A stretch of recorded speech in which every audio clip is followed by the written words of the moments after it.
अस्सलाम वालेकुम नाज़रीन, कभी आपने ये ख्याल किया है कि आम जो है आम उसको अगर कच्चा हम ले लें या पक्का हो तो उसको कितने दिन तक महफूज रखा जा सकता है।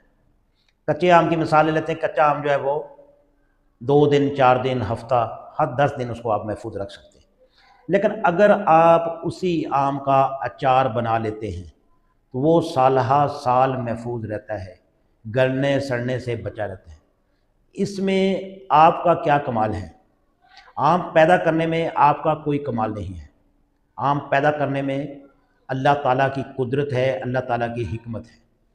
उसका जो अचार बनाकर आपने उसको कई महीनों तक महफूज कर लिया, ये आपकी अक्लमंदी है और आपका ही शऊर है। तो नाज़रीन, मेरी इस बात का ताल्लुक बहुत ही गहरे रिश्ते के साथ है। तो आपने ये खुद साबित करना है कि बच्चे पैदा करना जो है आपका कमाल नहीं है, ये अल्लाह की कुदरत है, अल्लाह की देन है। उस बच्चे को संभाल कर उसकी तरबियत करना, उसकी तालीम देना, उसको एक अच्छा इंसान बनाना, ये आपका कमाल है। बात करने का मकसद ये है कि बच्चे ज़्यादा पैदा करें या कम पैदा करें, ये आपका कमाल नहीं है, ये अल्लाह ताला की देन है। उन बच्चों को अच्छी तालीम और तरबियत देकर अच्छा इंसान बनाना ही आपका कमाल है और आपका यही असल मकसद है, अगर आप समझें तो। एक छोटी सी वीडियो है जिसमें मैं ये बताना चाहता हूँ कि आप अपने बच्चों को किस तरीके से एक अच्छा इंसान बना सकते हैं। अपने बच्चों को हमेशा आप अच्छे बुरे की तमीज़ सिखाएं। बच्चों को बड़े छोटे से बात करने का सलीका बताएं। बच्चे को उस्ताद और दुकानदार उससे बात करने की तमीज़ सिखाएं। बच्चे के स्कूल में जाकर बच्चे का फीडबैक लें। बच्चे के उस्ताद के साथ राब्ते में रहें।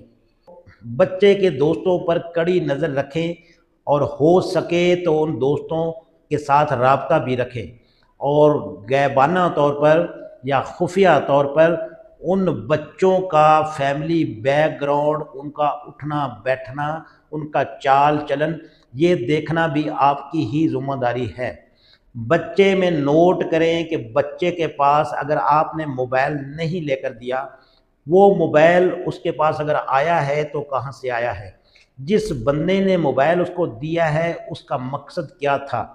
अक्सर बच्चे कहते हैं कि मेरे दोस्त ने मुझे दिया है 1-2 दिन के लिए, तो दोस्त भी दुश्मन बन सकते हैं, आपके बच्चे का मुस्तकबिल तबाह कर सकते हैं अगर कहीं पर भी उनका अपना मतलब या मकसद होगा।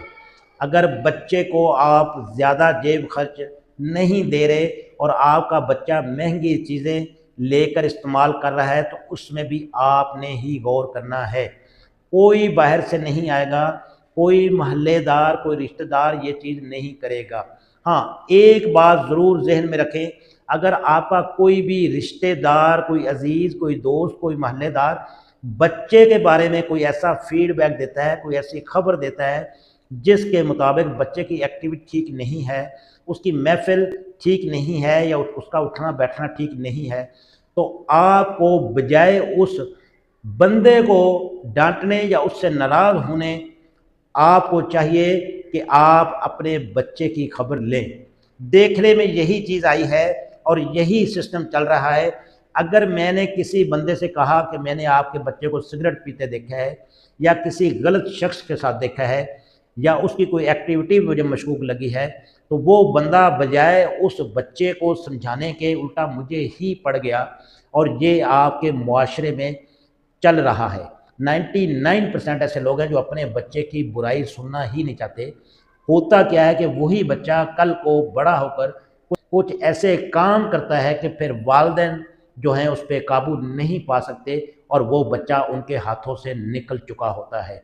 तो आज से आपने ये अहद करना है कि जिस तरह आम को हमने सरसों के तेल में डालकर उसका अचार डालकर उसको हमने महफूज किया माहौल से, उस गंदगी से जो उस पर पड़ सकती है, उस डस्ट से, उन बुरी चीज़ों से जो हशरात हैं या कीड़े मकोड़े हैं या उस पर जो फफूंदी लगती है, उससे अगर हम आम को महफूज करके 1 साल या 2 साल तक कारआमद रख सकते हैं, तो हमारे बच्चे जो हैं इनका मुस्तकबिल आपके हाथ में है, और आपसे अच्छा कोई भी आपके बच्चे का कभी भी नहीं सोचेगा। मेरी वीडियो अगर अच्छी लगे तो चैनल को ज़रूर फॉलो कर लें, अगर यूट्यूब पे हैं तो मेरे चैनल को सब्सक्राइब कर लें। मज़ीद ऐसी वीडियो लेकर आपके लिए आऊँगा और ज़रूर आऊँगा।